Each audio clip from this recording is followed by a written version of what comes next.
How's it going, guys?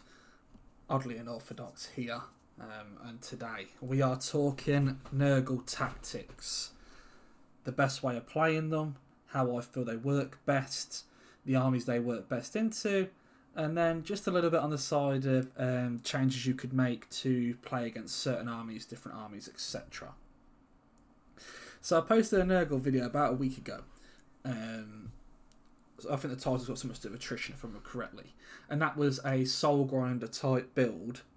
Now, the Soul Grinder type build works well into other ranged factions. But I wanted to show you what I would build as an all-in sort of melee faction.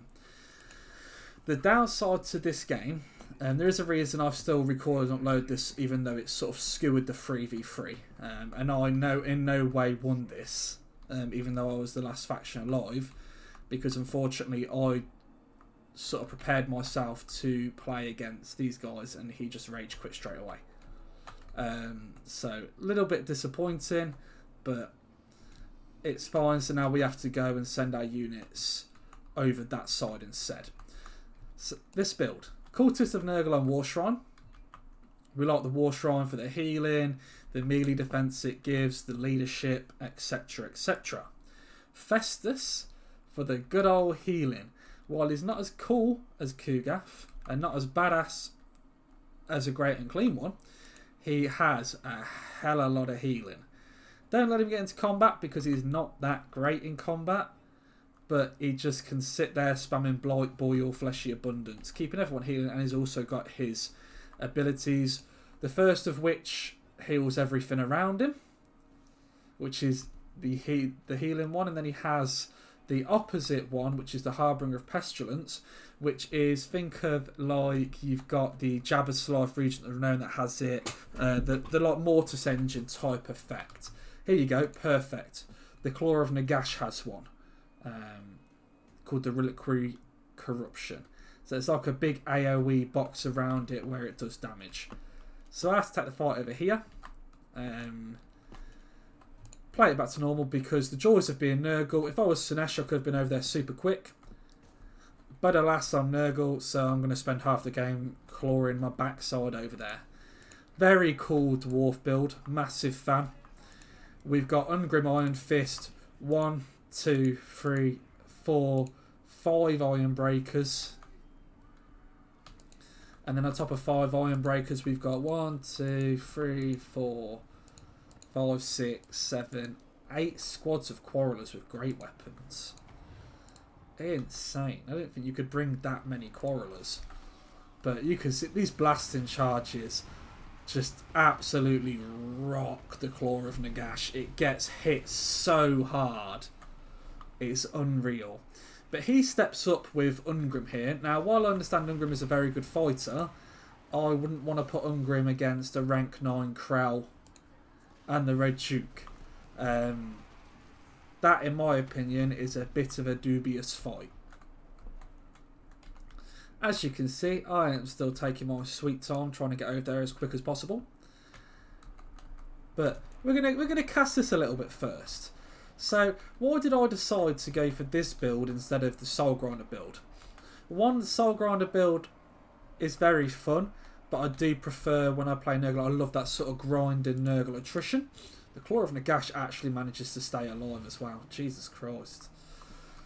Ungrim gets his bread absolutely buttered. Not a great fight for him in the slightest. He manages to get Blood Knights in the back as well as he manages to get his Cane Wraiths. From the Dwarfs build, I would have loved to see maybe one of these squads of Iron Breakers gone, and maybe some Slayers instead to help cover the back, deal with the cavalry, etc. But still, very cool Dwarf build. Big fan of it, and as you can see, Ungrim then gets caught and he just gets absolutely karate chopped. I'm going to speed up a little bit so I can hope to get over there in some time that you guys won't be asleep tonight. If anyone tells you it's fun playing Nurgle, it is until you actually have to go anywhere. So the first thing we do is the Fur Uncle, the Great and Clean One Regent Known, has a spell which does that. So, you know, doesn't do any damage, well, it does a little bit of damage, you know. Nearly 600 gold, but it's just a... Is it the Stream of Corruption? Stream of Corruption, yeah. Just to do a little bit of damage. And then we drop a Spirit Leech on Krell as well. Just to be a little bit annoying, if I'm honest. So the joy about this build is how hard it is to shift you. This build is perfect for domination.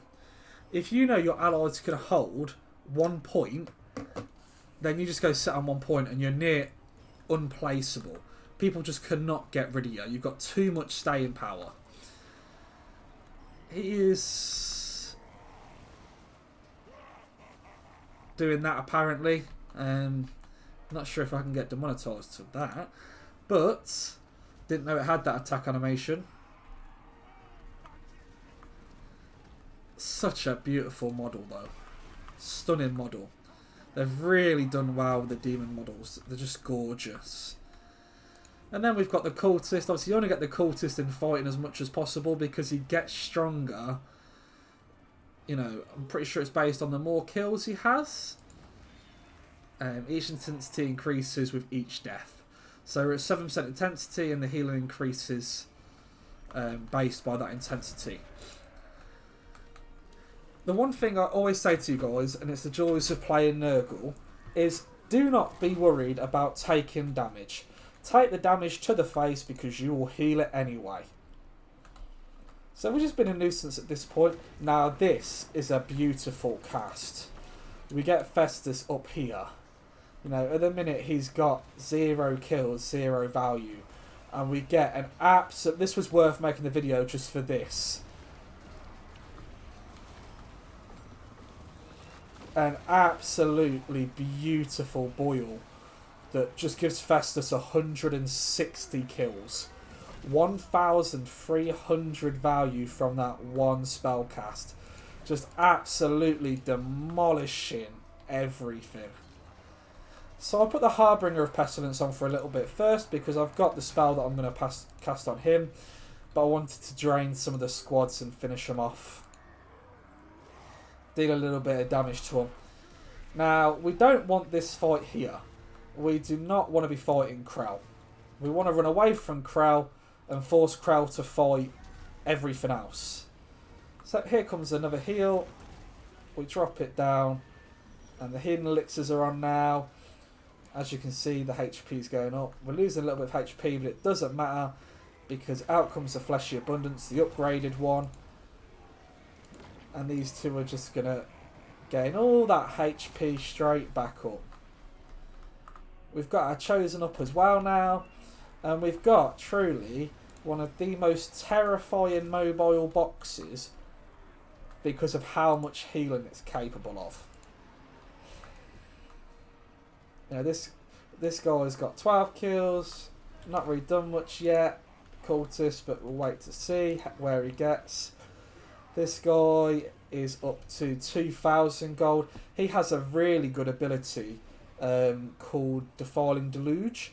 You can use it twice and think of it sort of like a Soul Stealer in the fact that it, in an AoE around him, instead of you being able to put it somewhere, it's around him. He drains all the HP.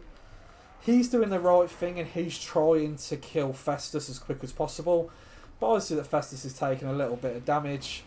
And I decide that Festus can do the best thing that can be done and he can leave.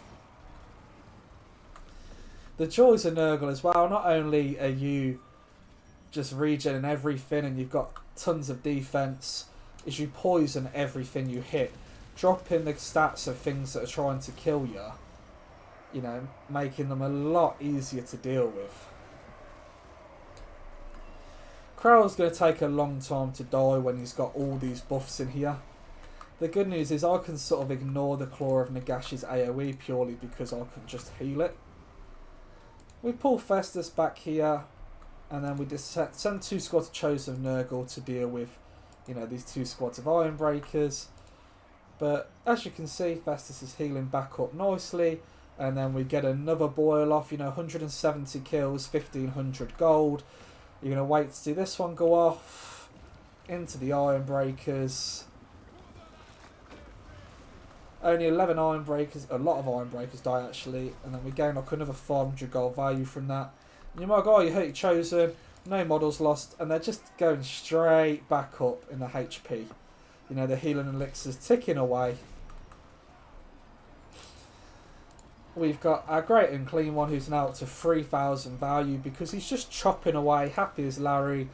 The cultist is chopping away, and the amount of healing they're receiving now is, let's have a look at the intensity. We are up to 73% intensity. You know, things are dying around him, squads are dying, undead's dying, all these zombies and that are actually helping me a lot. And we managed to actually separate the Claw of Nagash. So we deal the Claw of Nagash and make sure that's not coming back. Now the reason why in this box you might say, oh, you could just go normal Chaos Warriors or Marauders and go a bit wider. You could, which is another good build, but with Festus you want everything as close as possible to really benefit from those healing potions. So you're not having to constantly run him back and forth. He's now throwing up on all the undead. And you know, that's the idea, is you really don't want them to have the chance of you fighting a long fight and Festus constantly trying to run back and forwards to heal them all. We've reached our healing cap on that guy, but he's still very healthy. And then obviously we've got a cultist that's very healthy, nowhere near his cap. He's doing a good job.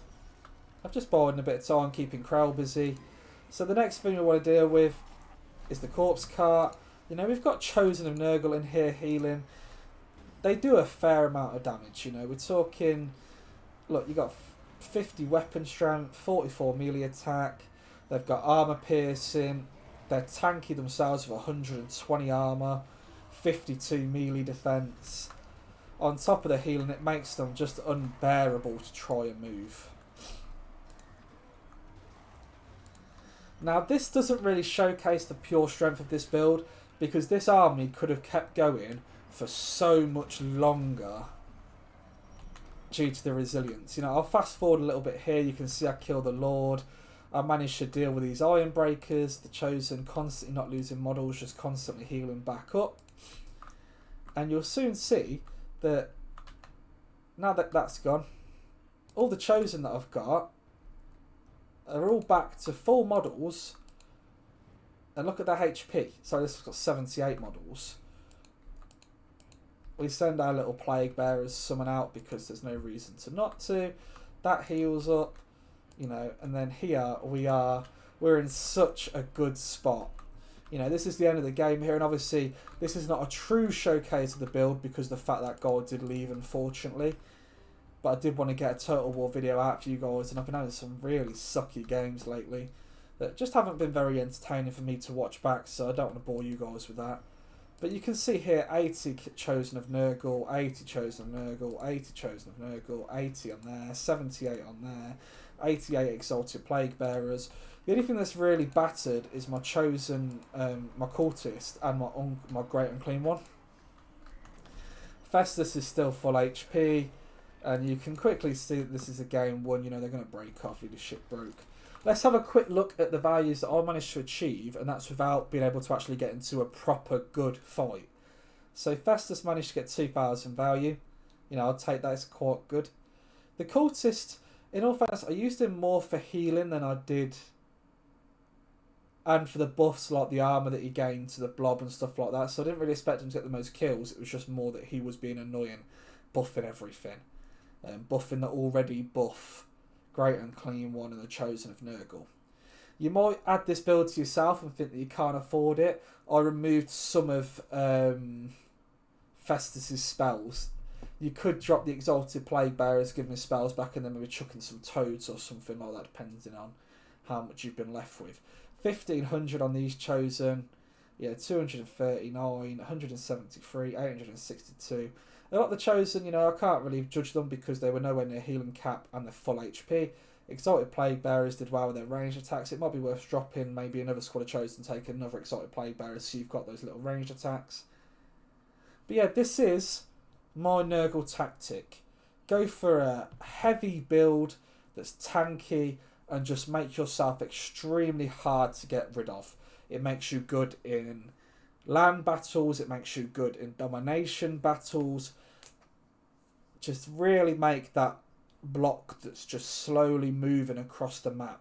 Obviously, you will need to adapt to this build if you play something versus Wood Elves, because you just don't want, like, you know, Festus can get netted and killed with a Glader. Well, not netted, but the prey of Anima. He can beat the gaze as well. Orion will hurt him a lot if he can chunk him down quickly. And remember, Orion's quite hard to get rid of how tanky he is.